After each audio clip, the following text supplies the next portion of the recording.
welcome some great shows to Mystic Lake Amphitheater. Leonard Skinner and Foreigner will be there August 16th. Motley Crue August 21st. You get complete details on all of our upcoming shows on the concert page, KFAN.com. Keyword calendar, KFAN.com, keyword calendar.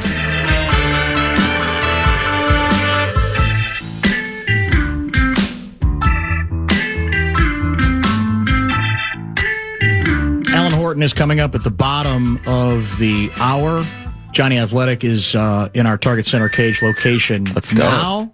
Now, good to have you back. Big game, traditional rivals. Your Chicago Bulls. Your Chicago They're Bulls. really not my Bulls anymore. I don't even know. I guess I could name a few, but I don't think I'd even really name that many. They strike me as one of these meandering franchises. They had a stretch early in the year where people go, oh, maybe they're figuring it out. But haven't they kind of come back to the pack at this point? Yeah, they start out 5-1, and you're thinking, okay, this is all right. Yeah. But then since then, they're just right back where they always are, which is right around 500, play-in level, and just, meandering is the perfect word. Do we want... You've clearly concluded, after you panicked, after our most recent performance, that there's no point in equivocating any longer. Tim Conley is obligated to add a piece, at the very least, to help scoring off the bench, maybe to be a bit of a scoring point guard, which would be wonderful. Even better would be a two-way player. So do they have anybody that we might be eyeing or not? Yeah, I mean, I think this is going to be an interesting game because three names that you hear circulating around Wolves land are Kobe White, Ayo Dosunmu, and Trey Jones. And, you think, well, geez, what do you want? Three different players from a 500 team, but I think individually each one has a skill set that could fit in well here and be helpful, especially just like easy to get them and have them come off the bench. Just come on in. The starting lineup is good. Just give them another weapon so that you don't rely on Naz Reid scoring 24 points a night for the bench scoring. Right. Always. So, I think those three guys are definitely in the mix of possibilities for someone Tim Conley could try and go out and get before the deadline. How close are they? You know Mike Conley very well. We had him on. We usually have him. We've had him on for several years, basically about once a month. How close do you think they are to saying, we love you, we love what you've represented, but we got to do what we got to do, and maybe it's time to pull you from the rotation? Are they close to that, do you think? I'm not right now, I don't think, Dan, because, Chris Finch just trusts him implicitly. And it would be one thing if one of the options behind him was rock solid. Bones Highland has had really good moments, but then he's also had moments where he's not, a help at all out there. Rob Dillingham has not taken that spot. TJ Shannon is injured. And so there's not an A1 obvious answer right there to go with. I think you can make an argument, hey, you just play Bones 15 minutes a night and Conley 5 or 6. Right. And then, give him a little bit more time to find that rhythm, and maybe you will get more from him. But Chris Finch, just in times of trial, always leans on Mike Conley's intelligence, on his leadership, on all of those things. And I don't think that him not making shots is kind of first and foremost on their mind right now.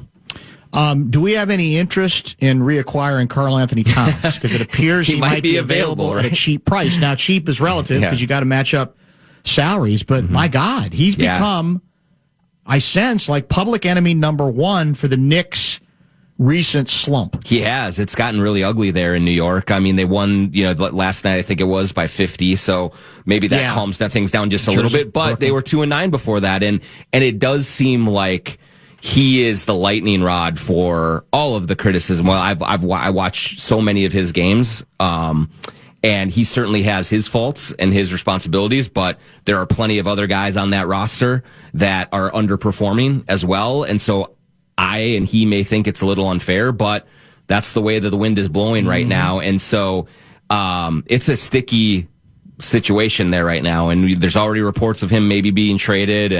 And so I think that there would have to be a pretty significant turnaround here over the next couple of weeks for that to really die down. Yeah.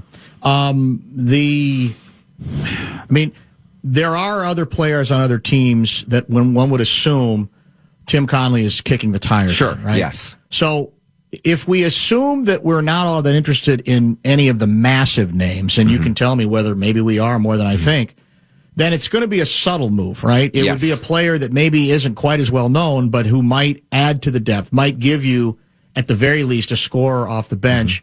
So who else? When is the trade deadline? Remind me. February 5th. So that's not that far off. Yeah, it's like 10 days away or so. And give me some other names that you think that they are talking about or thinking about that might be realistic. Sure, yeah. So like to start off with, I don't think like a John Morant is in the fold for money reasons, for fit reasons.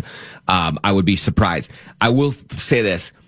Like almost every team in the league, if Giannis becomes available, that changes everything, right? Yeah, like they would try to jump in just like every other team would and just see if there's something there. But in the absence of that, and even maybe because of that, even with that, because they'd probably get outbid by a lot of other teams. But then you're looking at other players out there, like a Benedict Mathurin from Indiana. I like him. Might he be available? So he might be available because he's on the last year of his deal.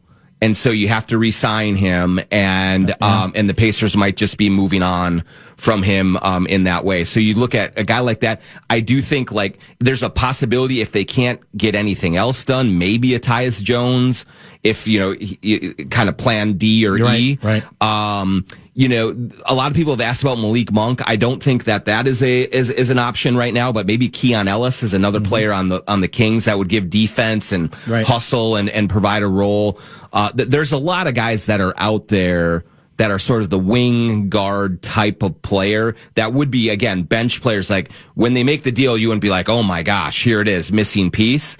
But it could be someone who does settle into a role, give you a little more consistency, and just gives you more depth, especially if Shannon is not going to be an option for you as things go along here.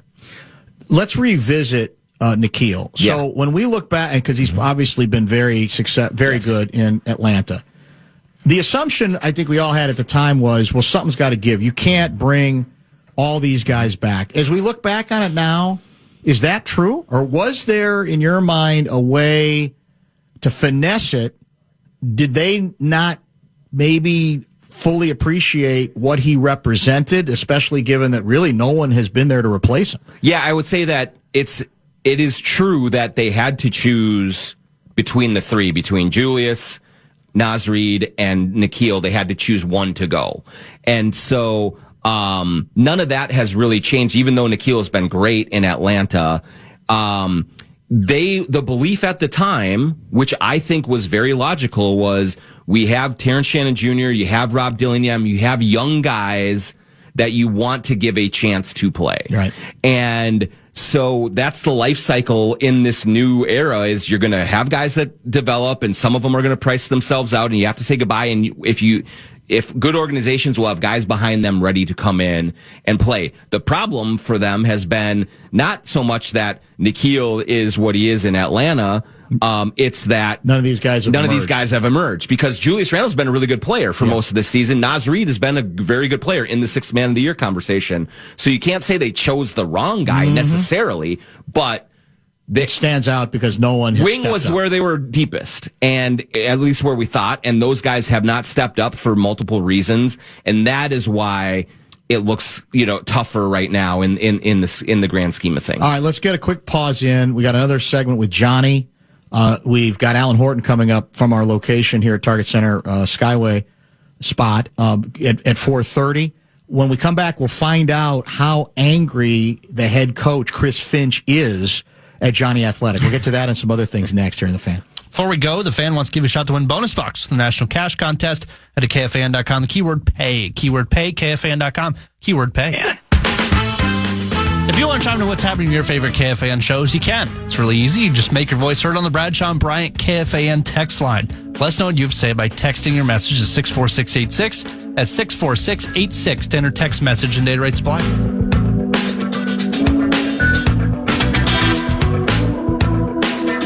Jonny Athletic back with us for another shorty before Alan Horton joins. In addition, I should mention that, let me check times because I'm so bad at times, to be honest with you. Wolves CEO Matt Caldwell is scheduled to stop by our booth at 5:30. Okay. So you know what the big story is around the campfire here. You've heard, I know, from a lot of Wolves fans, season ticket holders especially, about the sticker shock that's involved regarding increases in prices. So what's, from your standpoint, the best question or questions to ask Caldwell that you think is fair to ask in an environment where we kind of know the history? Yep. Prices were depressed forever. Sooner or later, there was going to be a pushback as they got better, but people still feeling what they get accustomed to, and suddenly they feel like things are going through the roof. So what's fair to talk to about that with Caldwell? Yeah, I mean, I think it's all fair in terms of, I understand the Timberwolves aspect of this. If you're 29th in the league in season ticket pricing, and now you have a team that's going to the Western Conference Finals that has Anthony Edwards, like, to sustain, you have to raise prices. You have to get up there. I totally get that. I think that's what most businesses would do. What I am wondering about, and what I do have concerns about, is I wonder if they do underestimate how the market is going to respond, because no one who has been paying season ticket prices for the last 10 years cares what the New York Knicks are going for, what the Milwaukee Bucks are. They care about what's happening here. And so I think there is a risk that if the Timberwolves do not go deep into the playoffs again, do not go to the NBA Finals, and then you have this season ticket price raise on top of it, that the potential for depressed attendance next season is higher. And how do they combat that, or how do they adjust to that if that is the reaction in the market? I think that's a real risk that they are kind of trying to address, but while also just understanding the realities of you cannot keep charging what they have charged and run a healthy business. What are you hearing regarding new arena momentum? We all know there's no secret that's the direction they want to go. We hear all kinds of conversations that indicate some cooperation from the mayor, which sounds good, but then you have to get a site. There's so many variables. We're many years off on that. So what do you believe do you think it's inevitable that there will be a new arena and that it almost has to be downtown? Or do you think some of the realities on the ground here regarding real estate and clearing land or clearing businesses or whatever the case may be makes it actually quite likely that even if they don't want to move from downtown, they might have to? Yeah, I think that from what I understand is that what I've been told is best case scenario, you're looking at 5 years away from a new arena. So, and that's very best case. Generally speaking, in this town especially, you push back a little bit longer. So we're not imminent. We're not close to it. What are you talking about? All our light rail projects have been just on time. Went beautifully, right? So I do think they have not settled on a specific site yet. I do think that their hope is that downtown can be accomplished. I think they want to be downtown. I think downtown wants them to be here. But to your point, that can be complicated. Given where the city is right now and maybe some of the vacancies around here, maybe it will be a little bit easier to acquire land and clear some space. But that's still it's not straightforward in terms of the negotiations. So I do think they will entertain suburban spots as well, both as a real good faith look at it, but also maybe a little leverage in terms of negotiating any kind of help that you can get from the city and the county to get a decent deal to build down here as well.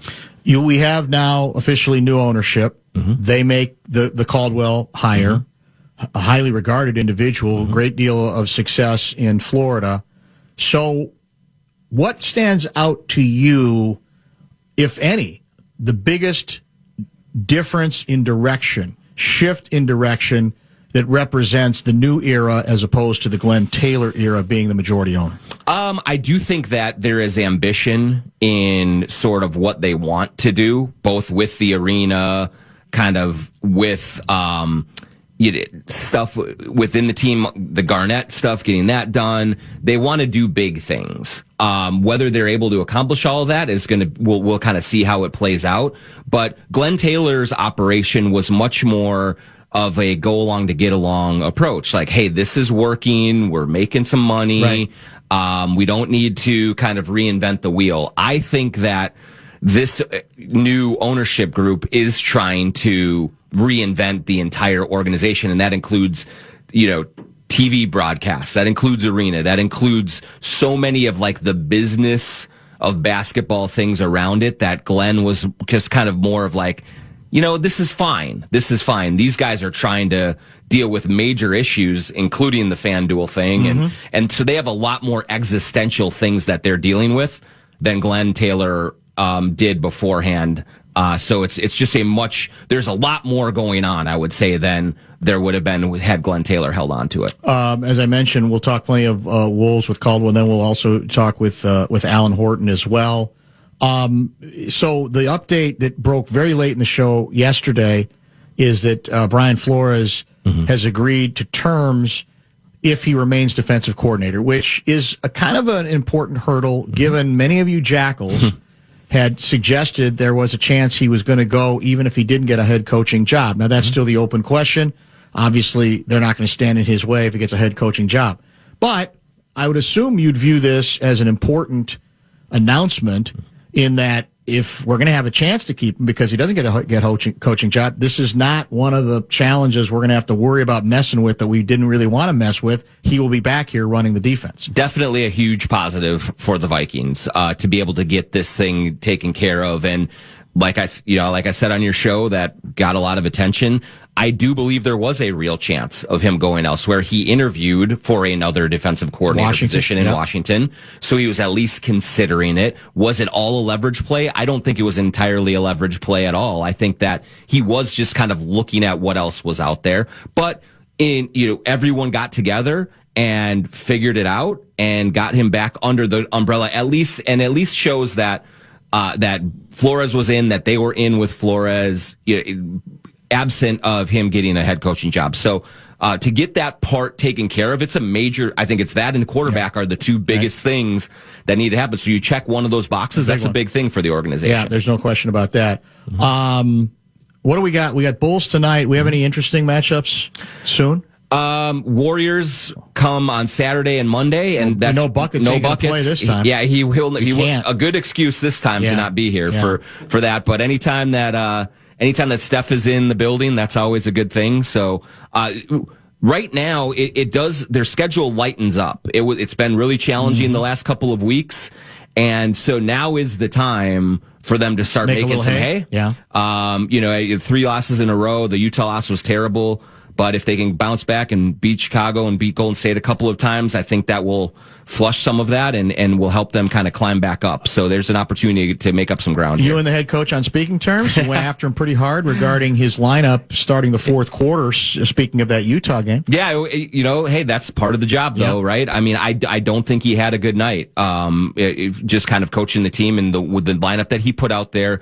I will say that he has gone to that lineup many times this season, and it has I think, plus 10.1 net rating. So that's a very good lineup usually for him. But the way that Mike Conley's been playing lately, and he was playing in that game, I just think that you have to recognize a little sooner that wasn't working. And I don't, he may disagree, he may not, but hey, it's my job when, I get flack all the time I'm a Finch apologist. Yeah. I'm always defending him. But when Finch Bobo. Yeah, when I think he makes a mistake, I got to say that. And that's what I thought that it didn't cost them the game, but it certainly did put them behind the 8 ball by leaning on him. I know one thing. I'll be watching very closely what the lineup is at the start of the fourth quarter. Yes, I will. Yeah. Tonight. Yeah. And see if he responds or he basically says, bleep you, I'm doubling down on it. Now what do you think? Well, I would not be surprised at all for him to double down a little bit and and just like kind of throw it back in my face if it all works out. We'll see about that, but he believes in what he's doing, and I don't doubt him for that. So it'll be interesting tonight. Thank you, Johnny. Stay warm. Thanks, Dan. John Krasinski helping us out, formerly known as AP Sports Guy. Bottom of the hour pause. We do expect a visit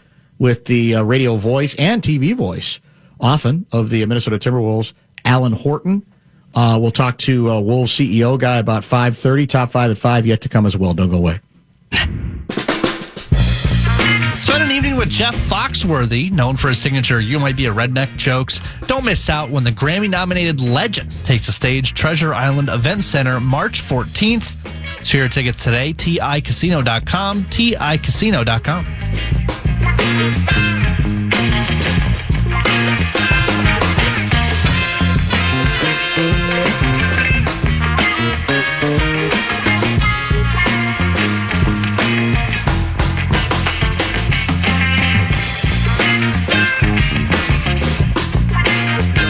One legend, Jonny Athletic, to another, the radio and TV voice, much of the time in the Minnesota Timberwolves, Alan Horton, kind enough to join us. How do you like our fancy new headsets here at the Target Center Cage location? They are very plush. They are nice, aren't it they? feels very soft on the ear. This does. is delightful. It's This thing's, because you have to wear, I'm assuming, a headset all the time during games, or do you? Yeah. Okay, yeah, so that stuff means nothing to the average rube, but to a professional like you, evaluating a headset's probably important. You want comfort to help you give the best broadcast that you can give.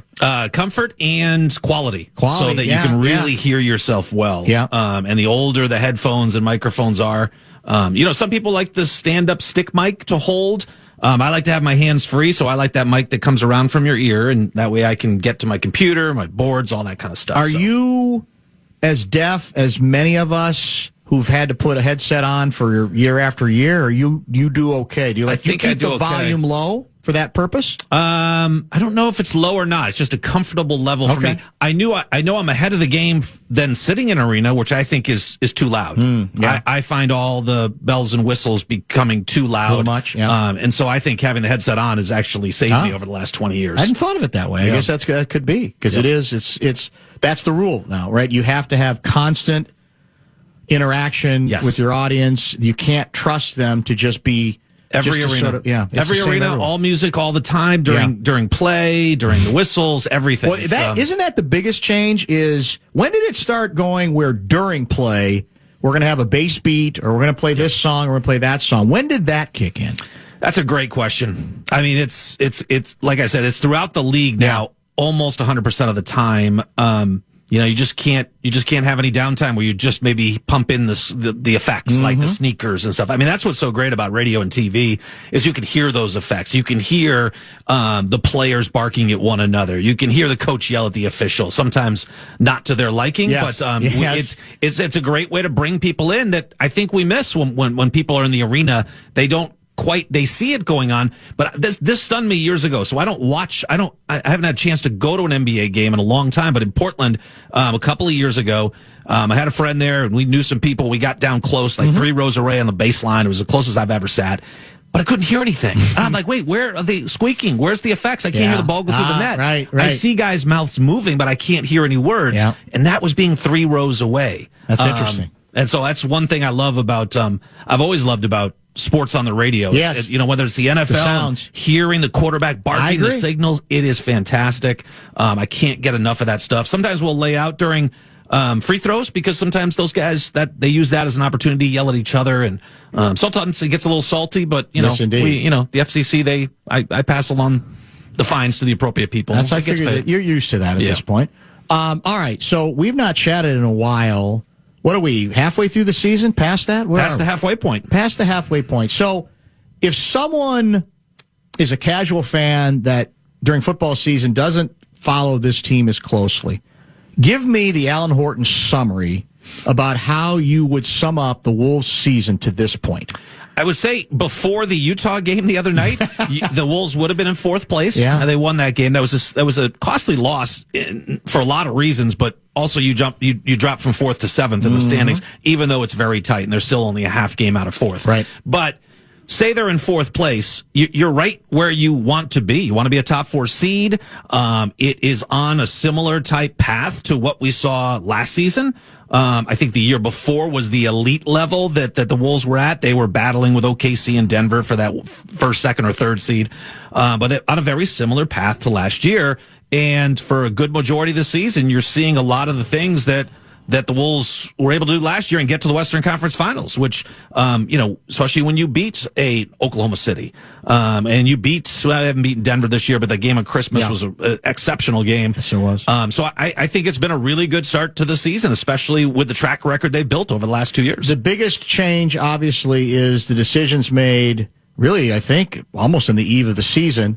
I think even a little bit maybe to the surprise of Mike Conley until they broached it with him. We're moving Dante to the starting lineup, and basically we're admitting largely that Anthony Edwards is our de facto scoring point guard, or you're playing a lot of that role. So what did you think of that move then, and how would you say it has played out? I was surprised, because you went into preseason thinking that you look at the roster, you see how it shapes up, you see the track record of the last 2 years, and it's been with Mike at the point guard spot. And then it didn't, preseason's always a little funky because some guys are sitting out. You never really got, I think everybody playing, in any of those 6 games. And so, okay, you still thought Mike Conley was going to be your starting point guard, but perhaps they saw something, that led them to believe, you know what, we can maybe foresee where this is going with Mike, and we want to cut this off and start to develop the chemistry with the starting 5, and move Dante into the starting lineup.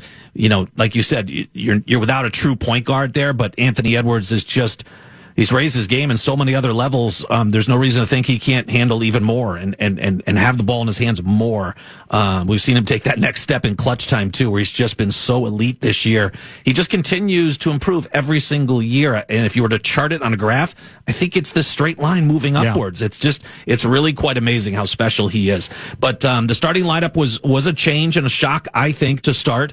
And it turns out I think it's been the right decision based on the way Mike has been up and down this season and inconsistent, especially with his shot, which is starting to fall off, this last month or two, which is tough to see because anybody who's been around Mike and you've talked to him enough to know that he is first class A1 person, player, everything. He is awesome. How much of the change do you think had to do with the belief that DiVincenzo might be one of those players who, for whatever reason, is just more energized, or you have a better chance to get the best out of what he has to offer if he's starting as opposed to off the bench? I think he probably still would have gotten big minutes and gotten his shot. I think at times the Wolves get away from Dante a little too much. There's a 3 or 4 minute stretch where he doesn't get a shot off, and I think Chris Finch always talks about, when he's shooting more, like when he's shooting 10 or more threes a game, that's a big number, right?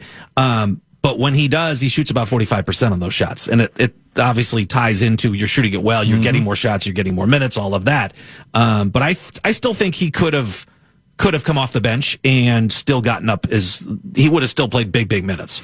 Are you and again, there's always the danger of overreacting to a single outcome like the Utah game. But I have felt all along that Tim Conley's approach, I think, is sometimes, almost under the radar, and that the assumption that the only kind of move he can make is a big one with a name that, is front page that we all recognize doesn't necessarily do justice to him, even though he has done some big high visibility moves, that given the way Dante is now in the starting lineup, given Mike's struggles, given that neither of the two young guys who I think at the end of last season we felt like, okay, one of them's going to have to step up, and by God, I think at least one of them might. Will you be surprised if this team doesn't make what we might be viewed as a medium move that at the very least would give this club or the head coach another scorer off the bench? I think so. I think you talked about with John Krasinski I think there are some guys deeper on some rosters out there of the 29 other teams that you could acquire. And it wouldn't take a huge hurdles to try to make it happen. The biggest hurdle with not pulling off a superstar for superstar move is the fact that the matching up of the salaries and being, worrying about the second apron and all that type of stuff. That kind of prohibits these high spending teams from pulling off those kind of deals. I do think that there's probably somebody out there And you guys talked about some names that might be gettable, especially from teams that are headed in the other direction and maybe don't foresee a future with that particular player. The fact that Naz has been so good off the bench this year, but here's a interesting stat. Like, he has scored 42% of Minnesota's bench points this year. That's a huge number. It's only been done 2 or 3 times in the last 20, 25 years, but it speaks to how good Naz has been, but it also speaks to the fact that there hasn't been a lot of help around him. And you mentioned 2 guys. I really, at the end of last season, couldn't wait for this year for Jalen Clark and for TJ Shannon. I really thought they were ready to get maybe 20 minutes a night, 15, whatever, somewhere in that range, because I thought those guys were really good in their roles last year and ready to take that next step. It hasn't worked out with the injuries for TJ, and Jalen Clark has had some moments, but inconsistent. Right. And so you're really left, and then with Mike's struggles coming off the bench, you just don't have a lot of firepower there. And Bones Highland is the one guy who provides some burst, but that has not been as consistent. Naz has been that consistent force almost on a nightly basis. What is your theory on why it's been such a battle for Dillingham to, emerge as a guy who was, people, including me, very excited about the acquisition when we got him in the draft? You could like it. I think we had Mike Honori on the other day, and he said he likens it to the quarterback position, that it might be that it's going to take him 3 years. It might take longer. And the obvious sticky wicket is this is a team that's good enough that it can't afford to let them just play through mistakes. Yep. The way, if the Wolves were Charlotte, you could probably, a bad team, you could probably do. So where has it not worked for him? And there's probably not a way forward for him this year at this point, is there? I mean, it's tough to forecast the future. The bottom line is, like, there are so many different paths and avenues, and who's blocking who in terms of where there might be playing time. It's all just boils down to starring in your role. And for him now, he's got to get better at practice. He's got to impress at practice, be solid, do the things that Chris Finch is looking for. And there's the door is still open. It's not like it's been shut on Rob Dillingham. He got an opportunity first 20 games of the year. They gave him that 20-game stretch, and it wasn't good enough. It wasn't consistent enough, and he's just not ready at that point to take whatever minutes that Chris Finch is willing to deal out on a nightly basis. You have to win those minutes, and sometimes it's tough because you're getting judged on plus minus, and you're out there with 4 other people. But he loves guys that can go out there and not lose the minutes. That if it's 4, if it's 7, if it's 9, you've got to win those minutes. And too often it was inconsistent with Rob, and Bones is sort of towing that line now. He's been really good in the rotation for the last 21 games when you look at it, but there are some nights where it's better than others, and that's the hard part. That's where Naz has become so valuable and makes you realize how tough it is to come off the bench and be consistent every night. And Naz has gotten to the point in his career where he can do that. Rob and most of the other guys on the bench have not done that yet. And I think the other thing with Rob, too, is just he's still so young, and he's not had a lot of consistency in his life since high school, and he's bounced around from different high schools. He's 1 year at college. He's always moved around. This is the first time in probably 6 or 7 years that he's been in the same spot 2 years in a row. And it may take a little bit more time, but the door is open there. And when you perform well in practice, and you do the Stay in Shape League, they call it Sissel after the practices and stuff. Those things matter when you're trying to work your way into the rotation. He's got to be better in those areas to try to impress Chris Finch. Voice of the Wolves, Alan Horton, joining us from our Target Center Cage location.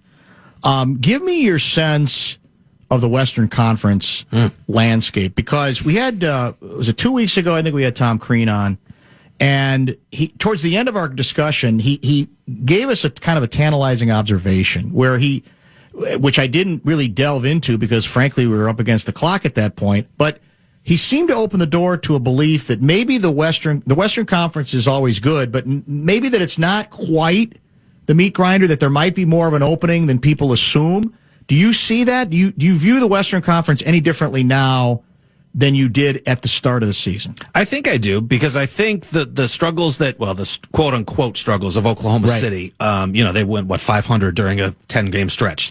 That's for them struggles. But one of those losses was to Minnesota, and they played really well to win that game.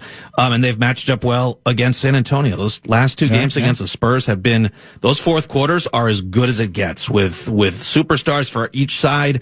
lead changes, all of that. Wolves have played well, winning 2 of 3 against San Antonio. Houston, to me, did not impress me much. They still beat the Timberwolves the other night. That was last weekend, and they, the Wolves shot awfully at the free throw line, turnovers in the fourth quarter, all that. So I look at the upper echelon of the Western Conference, and there's no reason to think. I know that this team can compete with those teams. Can they beat them in a 7-game series? Well, that's what we'll have to find out.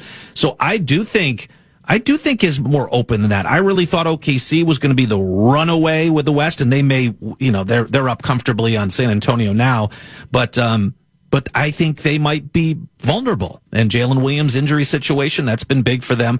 And then San Antonio has been a surprise, but I think they've got some struggles down the stretch. They have Wemby, and then De'Aaron Fox, and I think other questions after that. So I think the Wolves are going to be there in that mix. And what they can't afford to do is have losses like the other night that drop you down out of the top 6.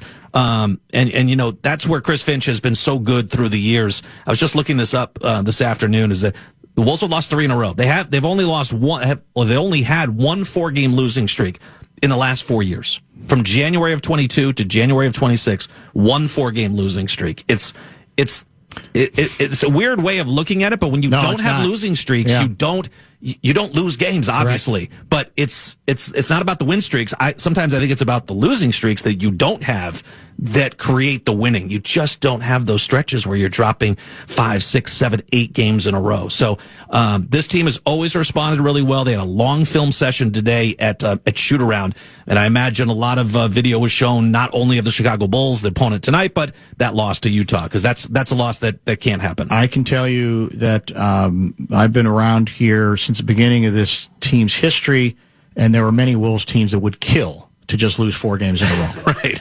Kill. Believe me. What about Denver, though? We got to factor Denver into the mix, right? Denver's Where are incredible. they? I mean, because we all assumed, or I did, with Joker out, well, they're going to go, because all the analytics stuff was, well, they're the worst team in the league when Joker doesn't play. Yep. And yet they've obviously survived very nicely. They have.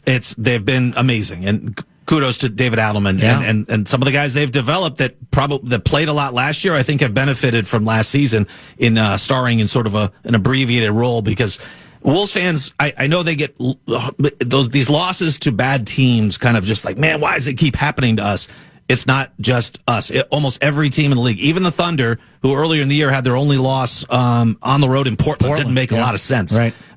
But that Denver team went in without all 5 starters to Philadelphia with a healthy Joel Embiid, Paul George, VJ Edgecombe, and Tyrese Maxey, and beat that 76er team on their home floor. And I always keep an eye on Denver because of the rivalry, because they're going to be there.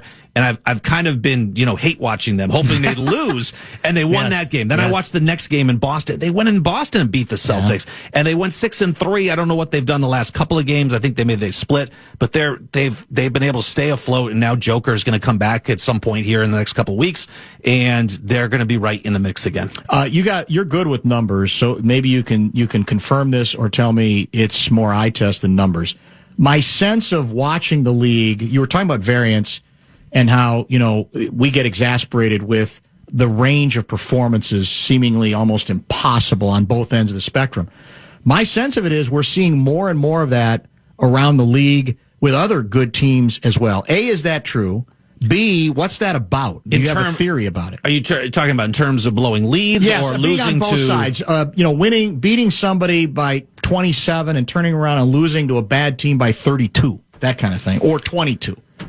Well, Utah is a good example of that. They got beat on their home floor by 50-something, and then 2 nights later went into Cleveland and thumped them. There you go. That's a great example. Yeah, and they're all over the map, because up until beating the Wolves, they were 4-14. Their 4 wins were all quality wins, like Detroit at home, at San Antonio on the second of a back-to-back, which makes no sense. I don't think there are more comebacks. It certainly seems that a 10-point lead is not what it used to be. I think it's kind of like scoring. It used to be 100 points. You get to 100, you're going to be in good shape. Well, now that's really 110. And I think with leads, you have to jump it up to like 15 to really have a good percentage of wins. Like, you're going to win 85% of your games if you get to 15. So I don't think there are more. I'd have to look at the numbers. I don't know if it feels like last year there were a lot of these 20-point comebacks. I don't know. I haven't heard of too many 20-point comebacks this year, but I'll have to look at the numbers. But it's and then there's always the ones where the Wolves were down 19 at home to San Antonio. Right. They come back to win that. Doesn't quite fall in that category, but that might have been bigger because of the opponent and the way that game played out. I think it makes for exciting basketball across the league. It's every night you can tune in, and there's reasons to tune in and watch the games. That's true. I don't necessarily mean so much comebacks. I just mean, how does the same team win by 30 one night and lose by 28 against a bad team the next night? It feels like there's more of that, and I don't know. Again, part of that is flat out. Obviously, everybody when you're getting 53 as a game pretty easily, and that enters into it. It just feels like the variance is more dramatic, even amongst the dominant teams with the best record. I think maybe that speaks maybe to the opponents. I think opponents are, even a team like Sacramento who's struggled all season, they have their own issues. They can put it together. When Zach LaVine and DeMar DeRozan get going, you're just like, what? How does this team who's 10 games, 15 games under 500, how are they beating you right now? It's because they can put it together on a certain night. And I think even the bottom teams have these moments. We saw it in Utah. They looked really good in the fourth quarter, right? Keontae George looked like a borderline all-star the way he played and put up 43 points. So those teams, I think, has maybe more to do with the opponents, and then there's just that human nature aspect of it's really hard to come out and consistently play at this intense high level every time you touch the floor. Is it fair to say that on a night like this, when you're playing, the Wolves are playing such a traditional hated rivalry as the Chicago Bulls, that it's just everything's amped up more? All the great history between, well, actually there isn't much history is there between the Wolves and Bulls, come to think of it. Chicago won the first 16 meetings all time. That's the other thing I keep looking at, of these all-time series records. The Wolves lost so frequently early on that they've dug themselves these impossible holes. Yeah, in terms of San Antonio, the lifetime series. So San Antonio, they're down 50 games in the all-time series. And I told Jim Peterson, I said, if the Wolves were to play 4 times a year against San Antonio and win them all for the next decade, they'd still be 10 games under 500. Like, it's amazing some of the discrepancy. Right. Yeah. But against the Bulls, they have battled back. Yeah, they're only like maybe 6 games under 500 against Chicago.